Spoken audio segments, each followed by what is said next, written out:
Tired of null values messing up your Tableau visualizations and skewing your insights? Let's dive right into how to banish those pesky nulls from your Tableau worksheets in just a few simple steps. First, let's open the Tableau worksheet, which you would like to perform the cleaning on. One of the easiest ways to remove null values is by using filters. Simply drag the dimension or measure containing the nulls to the filters shelf. In the filter dialog box, switch to the null values tab here.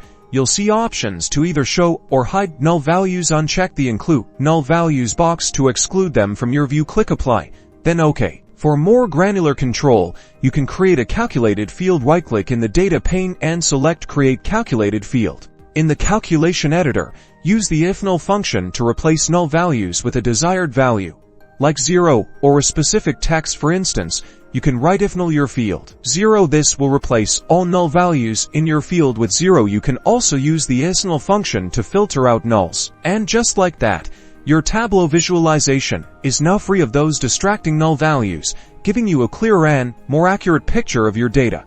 Remember to use the approach that best suits your specific data cleaning needs and analysis goals.